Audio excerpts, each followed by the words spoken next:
मित्रांनो नमस्कार. मी गणेश घाडगे तुमच्या सर्वांचं स्वागत करतो माझ्या वर्ड्स ऑफ विजडम या यूट्यूब चॅनलमध्ये. गेल्या काही दिवसांपूर्वी लोकसभेचे निकाल जाहीर झाले आणि लोकसभेच्या निकालानंतर सन्माननीय नरेंद्र मोदी साहेब या देशाचे पुन्हा एकदा म्हणजे तिसऱ्यांदा पंतप्रधान झाले. खरं तर भाजपने म्हणा किंवा NDA सरकारने म्हणा यावर्षी 400 पारचा नारा लगावला होता. अबकी बार 400 पार ही घोषणा संपूर्ण देशामध्ये चालवली होती. पण निकाल आल्यानंतर मात्र वास्तविक परिस्थिती ही वेगळीच दिसली. 400च्या अपेक्षा ठेवणारी भाजप किंवा NDA ही 300पर्यंतसुद्धा पोहोचू शकली नाही.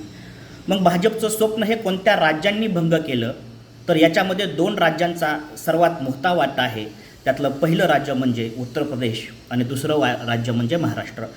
खरं तर उत्तर प्रदेशमध्ये जी भाजप 70 जागा जिंकेल अशी अपेक्षा ठेवून होती त्या भाजपला किंवा NDAला उत्तर प्रदेशमध्ये फक्त 30 ते 35 जागांवरती समाधान मानावं लागलं.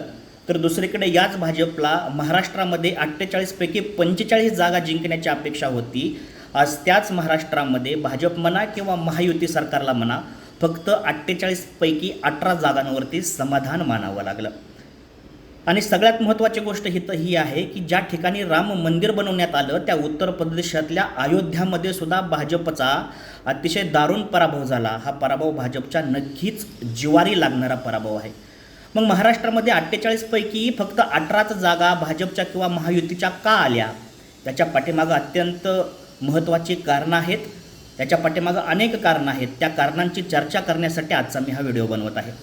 मित्रांनो, ज्यावेळेस मी या गोष्टीचा विचार करतो त्यावेळेस मला अनेक कारणं दिसतात, पण त्यातली पहिली सगळ्यात महत्त्वाची 6 कारणं मला सांगणं महत्त्वाचं या ठिकाणी वाटतं. मित्रांनो, सगळ्यात पहिलं आणि महत्त्वाचं कारण जर काय असेल तर ते फोडाफोडीचं राजकारण आहे. भाजपने काय केलं की 2019 साली अत्यंत मोक्याच्या टायमाला उद्धव ठाकरेंच्या शिवसेनेनं भाजपची साथ सोडली आणि राष्ट्रवादी काँग्रेस आणि यांच्याबरोबरच उद्धव ठाकरेंनी सरकार बनवलं. त्यामुळं झालं काय की मी पुन्हा येईल अशी घोषणा देऊन बसलेले देवेंद्रजी फडणवीस यांची मात्र सगळ्यात मोठी अडचण झाली. देवेंद्र फडणवीस पुन्हा या महाराष्ट्राचे मुख्यमंत्री होऊ शकले नाहीत. ते पुन्हा आले, परंतु या राज्याचे विरोधी पक्षनेता म्हणून ते पुन्हा आले. त्यामुळं झालं काय की देवेंद्र फडणवीसांचा एक प्रकारे एक मानहानी या ठिकाणी झाली आणि याचाच बदला घेण्याचा विचार देवेंद्रजी बऱ्याच दिवसापासून आपल्या मनामध्ये ठरवून होते असं मला वाटतं. सुरुवातीच्या 2-2.5 वर्षाच्या काळामध्ये कोरोनामध्ये गेला आणि त्यानंतर देवेंद्रजींनी काय केलं की शिवसेनेमधली अस्वस्थता ओळखली आणि बरोबर एकनाथजी शिंदेसाहेब शिवसेनेतल्या 40 ते 45 आमदारांना घेऊन त्या ठिकाणावरून निघून गेले. आणि एकनाथ शिंदेसाहेबांनी शिवसेनेतून निघून गेल्यानंतर या महाराष्ट्राच्या मुख्यमंत्रीपदाची एक धुरा आपल्या हातामध्ये सांभाळली आणि त्यानंतर उद्धव ठाकरेंना शिवसेनेला एक भगदाड पाडण्याचं काम एकनाथ शिंदेंनी आणि देवेंद्र फडणवीसांनी केलं. एकनाथ शिंदेंना या शिवसेनेपासून बाहेर काढण्यामध्ये देवेंद्र फडणवीसांचं अत्यंत मोठं योगदान आहे हे त्यांनीसुद्धा कबूल केलं आहे. रात्री अपरात्री जॅकेट घालून देवेंद्रजी हा पक्ष फोडण्यासाठी प्रयत्न करत होते हे सुद्धा त्यांनी जाहीरपणे त्या ठिकाणी मुलाखतीतून सांगितलं. महत्त्वाचा मुद्दा इथं असा आहे की पक्ष फोडणं हे राजकारणातली एखादी गोष्ट ठीक आहे, यापर्यंत आपण मान्य करू शकतो की पक्ष फोडाफोडीचं राजकारण इथपर्यंत आपण मान्य करू शकतो. पण वास्तविक शिवसेना फोडल्याच्या नंतर ज्या प्रकारे राहिलेल्या शिवसेनेची म्हणजे उद्धव ठाकरेंच्या शिवसेनेची ज्या प्रकारे अवहेलना केली गेली, ज्या प्रकारे चेष्टा केली गेली, ती चेष्टा किंवा ती अवहेलना महाराष्ट्रातल्या जनतेला थोडीसुद्धा आवडली नाही. खरं तर उद्धव ठाकरे एकटे पडले होते आणि त्यांच्याबरोबरचे सगळे मावळे, त्यांच्याबरोबरचे सगळे सैनिक उद्धव ठाकरेंना सोडून गेलेला असताना भाजपने ज्या प्रकारे उद्धव ठाकरेंची चेष्टा केली ती या महाराष्ट्रातल्या जनतेला किंचितसुद्धा आवडली नाही.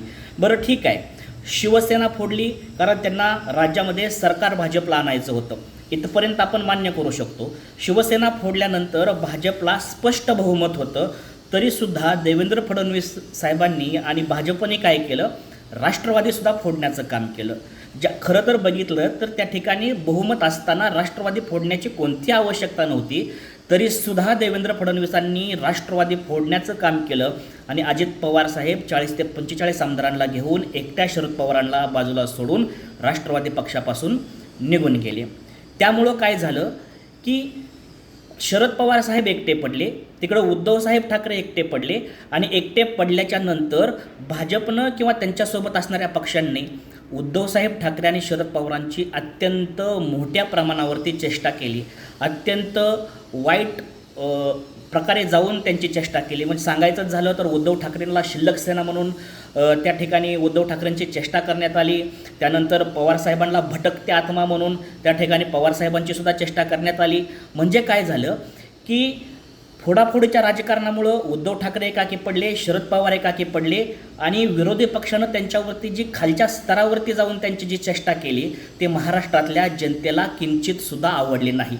एक गोष्ट या ठिकाणी लक्षात घ्या, हा महाराष्ट्र आहे, हा बिहार नाही. महाराष्ट्रामध्ये लोक प्रामाणिक आहेत, प्रामाणिकतेला महत्त्व देतात, निष्ठेला महत्त्व देणारा हा महाराष्ट्र आहे. आणि नेमकं झालं काय तर या फोडाफोडीच्या राजकारणामुळे भाजपची जी लोकांच्या मनामध्ये प्रतिमा होती ती प्रतिमा त्या ठिकाणी मलिन झाली. एवढंच काय तर राष्ट्रवादी काँग्रेस पक्षाला बरोबर घेतल्यामुळं भाजपचा ब्रँड व्हॅल्यूसुद्धा कमी झाला. म्हणजे माझे अत्यंत असे काही जवळचे मित्र आहेत की जे पहिल्यापासून राष्ट्रवादी काँग्रेस पक्षाला चांगले म्हणत नव्हते, त्यांच्या विरोधात होते. अशा माझ्या जवळच्या मित्रांनासुद्धा नाईलाजानं या फोडाफोडीमुळं राष्ट्रवादी काँग्रेस पक्षाला मतदान करावं लागलं.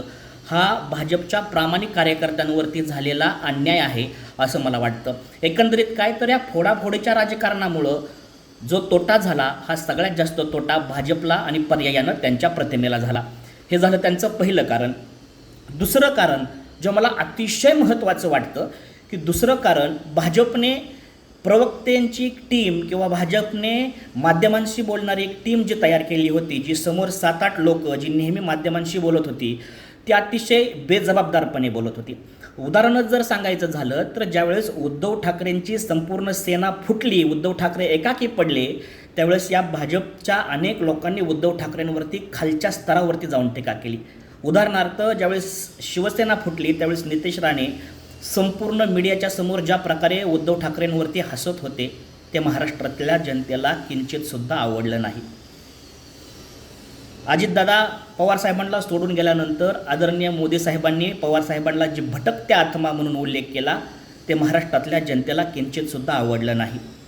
एवढंच काय तर बारामती लोकसभेमध्ये चंद्रकांतदादा पाटील गेले त्यावेळेस त्यांनी शरद पवार यांचा पराभव हेच आमचं अंतिम ध्येय आहे हे ज्यावेळेस चुटकी वाजून सांगितलं होतं ते सुद्धा बारामतीतल्या आणि महाराष्ट्रातल्या जनतेला किंचितसुद्धा आवडलं नाही. थर्माकॉलचा हातोडा घेऊन अनिल परब साहेबांचा रिसॉर्ट तोडण्यासाठी गेलेले किरीट सोमय्या महाराष्ट्रातल्या जनतेला किंचितसुद्धा आवडले नाहीत. मला हनुमान चालिसेचं पठण करायचं आहे म्हणून हनुमान चालिसा माझ्या घरात वाचण्यापेक्षा मला ती उद्धव ठाकरेंच्या दारात वाचायची आहे अशा अट्टहास करणाऱ्या आमच्या अमरावतीच्या नवनीत राणा यासुद्धा महाराष्ट्राला आवडल्या नाहीत. म्हणजे काय तर एक प्रकारची भाजपची ही जी समोर बोलणारी जी टीम होती त्या टीमने जो प्रकारचा थैमान या महाराष्ट्रामध्ये घातलं होतं, जे प्रकारचा वावर या महाराष्ट्रामध्ये घातला होता तो वावर तो थैमान महाराष्ट्रातल्या लोकांना किंचितसुद्धा आवडत नव्हतं. हे मात्र त्यांच्या वेळीच लक्षात यायला पाहिजे होतं. म्हणजे पहिलं कारण होतं फोडाफोडीचं राजकारण, दुसरं कारण होतं या ठिकाणी समोरच्या लोकांनी केलेली बेजबाबदारपणाची वक्तव्य आणि तिसरं महत्त्वाचं कारण जर मित्रांनो काय असेल तर ईडी आणि CBIचा वापर.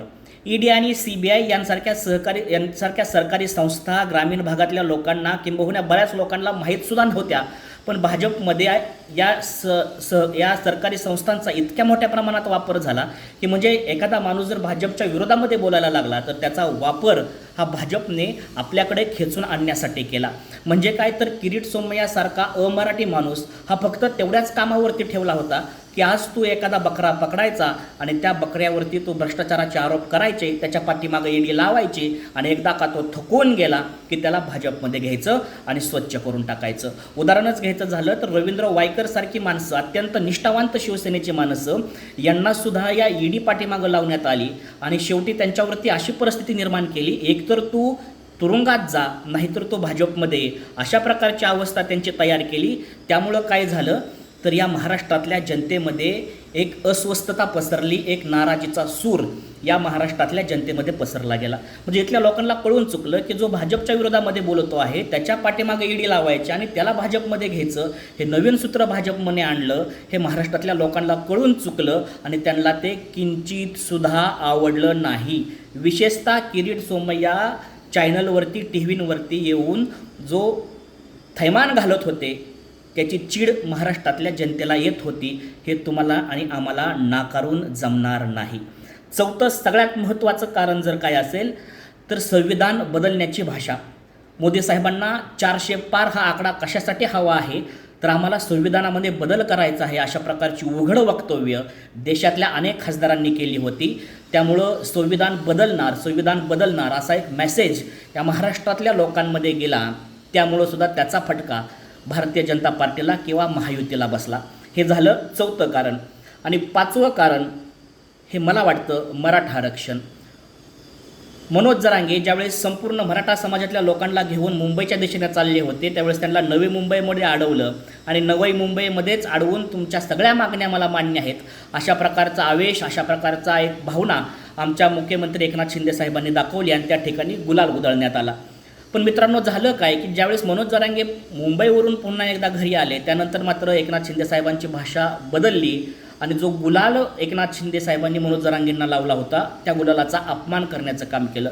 म्हणजे ज्यावेळेस मनोज जरांगे साहेबांशी मुख्यमंत्री एकनाथ शिंदे साहेब बोलले, त्याच्याबरोबर विरुद्ध निर्णय त्यांनी त्या ठिकाणी मंत्रालयामध्ये घेतला, विधानसभेमध्ये घेतला, जो की मराठा समाजाला मान्य नव्हता. म्हणजे एक प्रकारे मराठा समाजाची जी फसवणूक झाली त्याचासुद्धा परिणाम मराठा समाजावरती झाला आणि त्यामुळं मराठा समाज हा काही का प्रमाणात होईना भाजपपासून दूर गेला.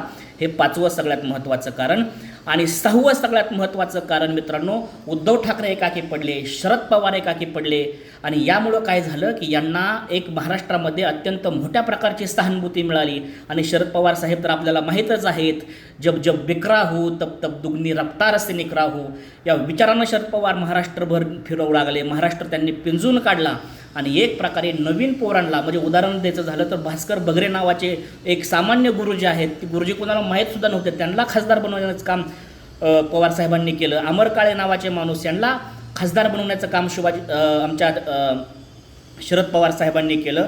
म्हणजे काय तर एक सामान्य लोकांना शरद पवारांनी संधी दिली, महाराष्ट्र पिंजून काढला आणि पुन्हा एकदा या महाराष्ट्राच्या लोकांच्या मनामध्ये माझं स्थान किती आढळ आहे हे दाखवून देण्याचं काम पवार साहेबांनी केलं. उद्धव ठाकरेंनी सुद्धा महाराष्ट्र पिंजून काढला, एक प्रकारची सहानुभूती त्यांना मिळाली आणि काँग्रेसने तर शांतीमध्ये क्रांती केली आणि संपूर्ण विदर्भामध्ये आपला झेंडा फडकवण्याचं काम काँग्रेसने केलं. याचा एकत्रित परिणाम काय झाला तर तो वातावरण भाजपच्या विरोधामध्ये गेलं आणि महाविकास आघाडीचा मोठ्या प्रमाणावरती विजय झाला. मला वाटतंय भाजपच्या पराभवाची जर महत्त्वाची कारणं जर काय असतील तर ही 6 कारणं आहेत. मित्रांनो, तुम्हाला हा व्हिडिओ कसा वाटला हे मला नक्की कळवा. चॅनलला लाईक आणि सबस्क्राईब करा. धन्यवाद.